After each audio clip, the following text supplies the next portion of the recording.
Muy buenos días, queridos hermanos y hermanas en Jesucristo. Reciban todos un cordial saludo en este martes 6 de junio, un día lleno de bendiciones, un día donde el Señor nos muestra con amor y con misericordia su presencia y esa luz que necesitamos en lo más profundo de nuestra vida para aclarar nuestros sentimientos y emociones.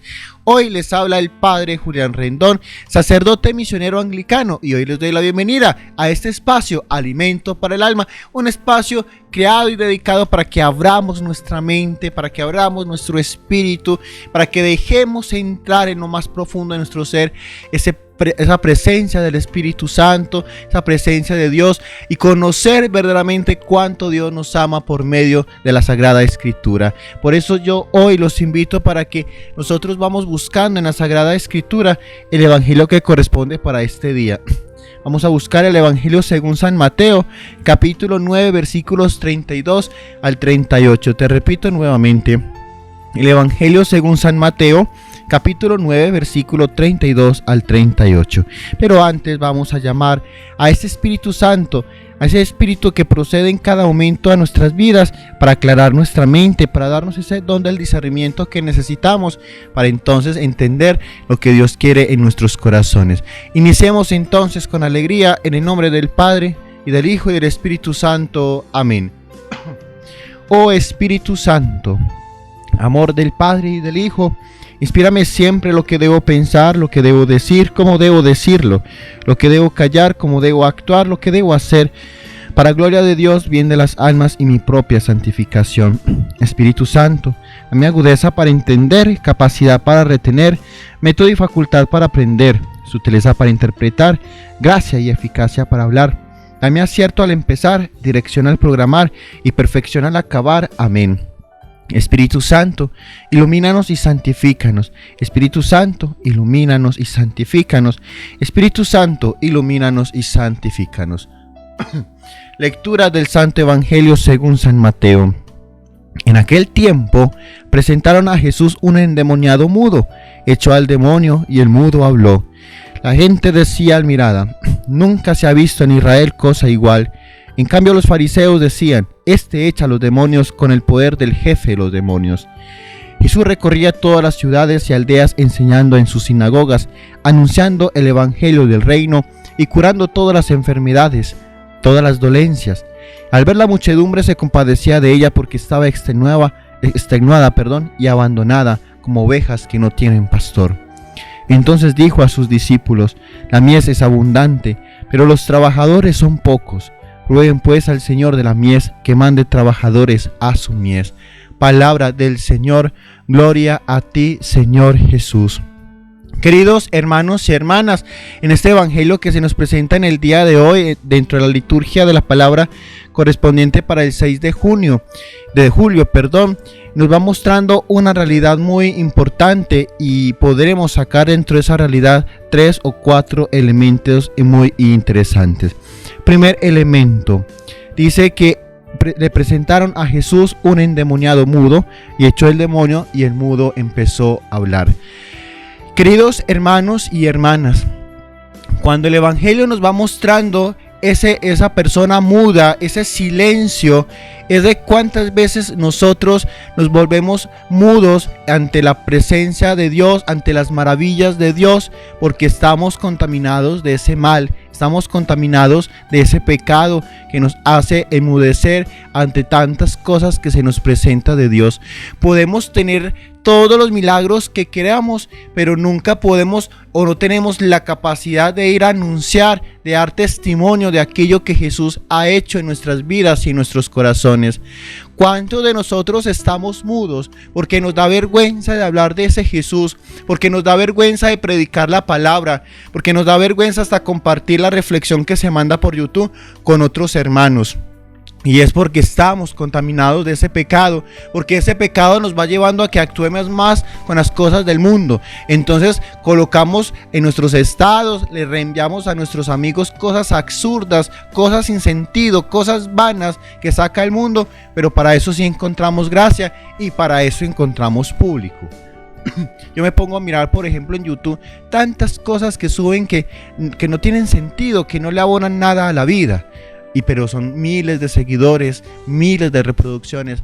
En cambio, cuando tratamos de llevar a ese proceso de evangelización, es un poquito más escaso. Entonces, queridos hermanos y hermanas, hoy, ¿cómo te sientes?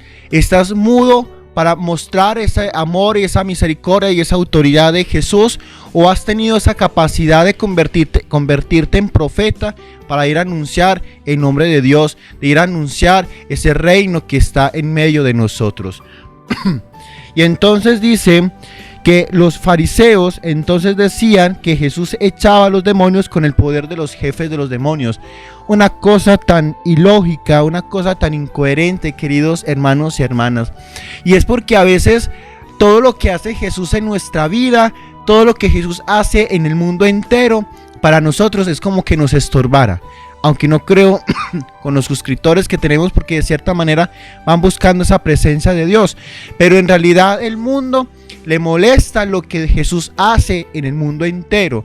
Molesta en lo que hace dentro de cada ser humano, porque simplemente nos va alejando y nos va abriendo la vida desde otra perspectiva. Y a veces, queridos hermanos y hermanas, podría hasta afirmar que a veces Dios también nos abre los ojos acerca de lo que nos enseña la religión, porque a veces la religión nos limita. Y eso es lo que tenemos entonces que ir comprendiendo en nuestra vida. ¿Qué es lo que Dios nos quiere mostrar? ¿Qué es lo que Dios nos quiere enseñar? ¿Qué es lo que Dios quiere que nosotros verdaderamente comprendamos en realidad lo que es ese Dios en esencia?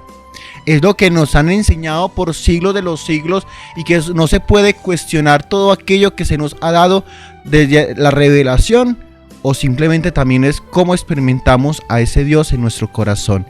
Y entonces, claro, queda más fácil decir es que este expulsa a los demonios con el mismo poder del jefe de los demonios, es decir, con Satanás, que decir que viene por parte de Dios, porque no reconocemos lo bueno que tienen las personas. Siempre queremos buscar, por medio de nuestra envidia, la caída de nuestro hermano, la caída de aquel que está haciendo el trabajo bien. También, ¿cómo va a ser coherente que el demonio expulsa a los demonios? No tiene lógica. Es como que yo fuera un brujo y entonces yo voy a eliminar las brujerías que hace otro brujo. No tiene sentido, ¿sí? El único que expulsa al demonio, lo único que elimina al demonio es el que es del mismo Dios y el que está con Dios, no uno de los mismos, ¿sí? Entonces es necesario que entonces entendamos esta parte. Otro elemento nos dice que Jesús recorría todas las ciudades y aldeas, enseñando en las sinagogas y anunciando el evangelio del reino.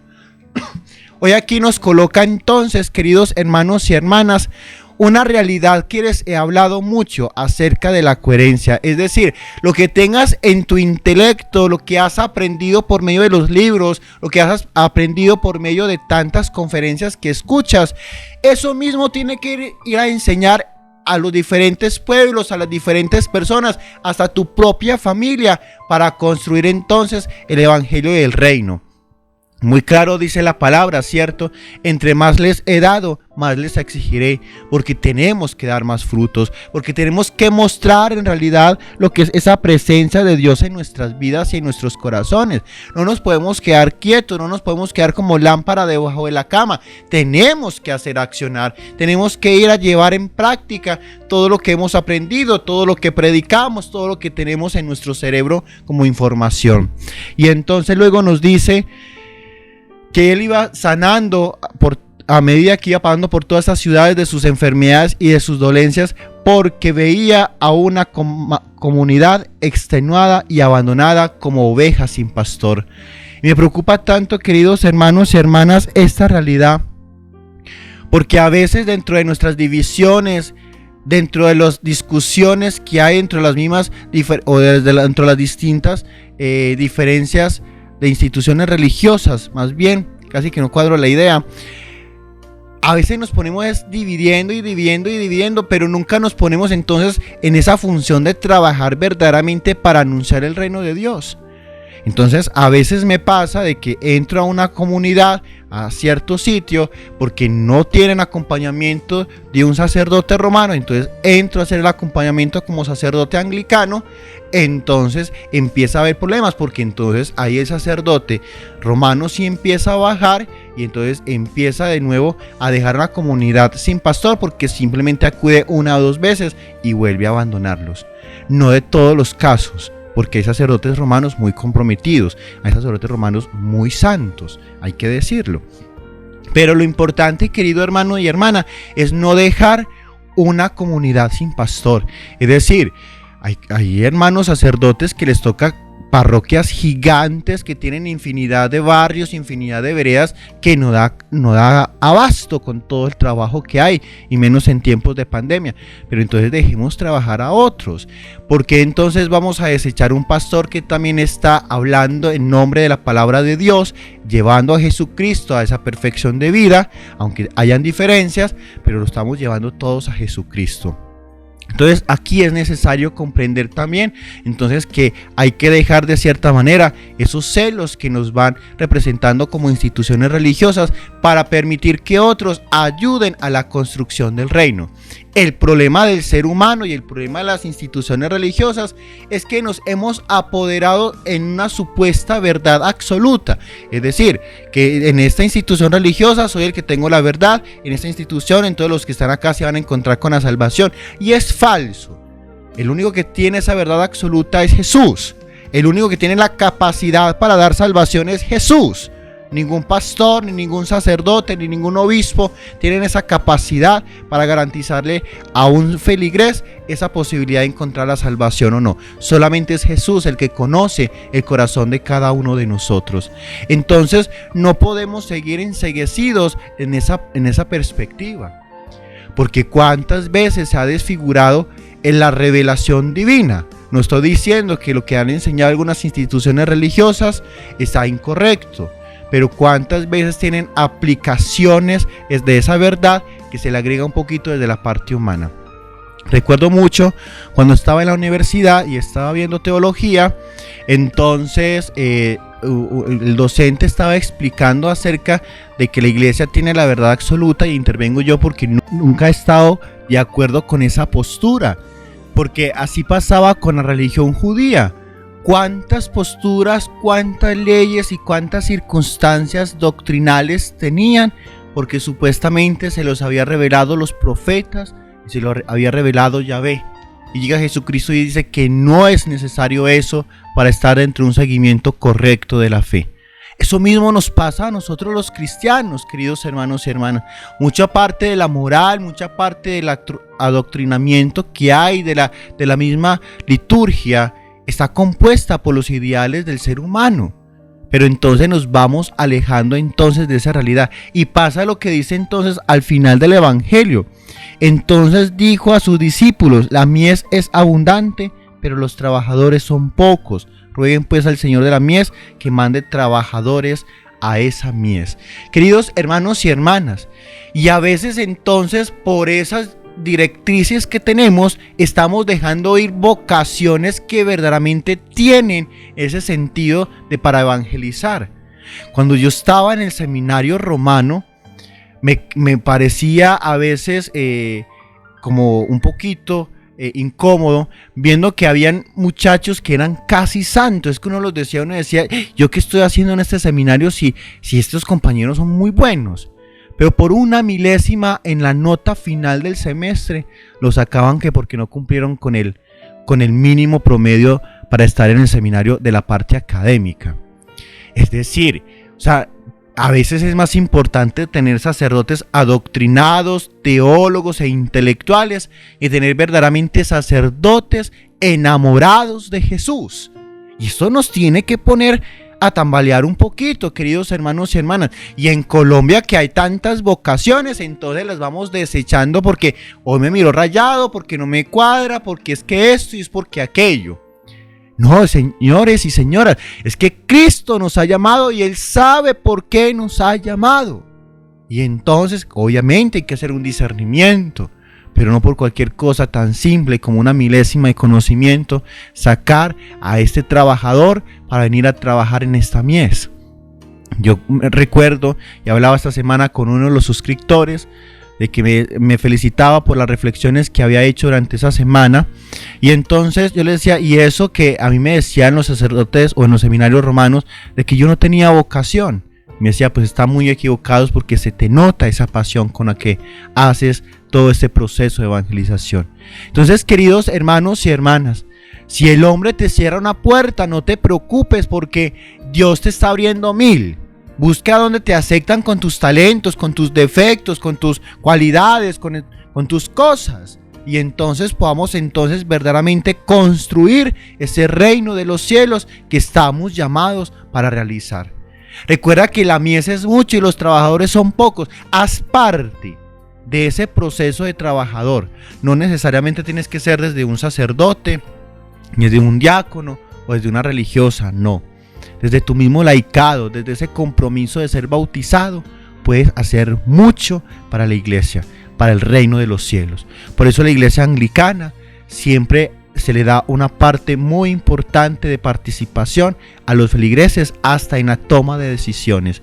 Y por eso nosotros, la vida religiosa y la vida sacerdotal se vive desde el mundo y para el mundo. Nuestra formación está en el mundo, nosotros no nos excluimos. Por eso si alguno quiere ser sacerdote o quiere ser religiosa sin dejar sus quehaceres y sin dejar a su familia, pues esta es una opción que se puede tomar en un momento determinado. Queridos hermanos y hermanas, yo te invito para que en este momento podamos orarle al Padre Celestial y digámosle entonces que Él nos asista en cada momento para reconocerle, para quitar ese silencio que hay en nuestra vida y en nuestro interior, a veces hasta esa pena y esa vergüenza de hablar de su presencia, de hablar de su amor, de hablar de esos milagros que Él ha hecho en nuestra vida y nuestros corazones.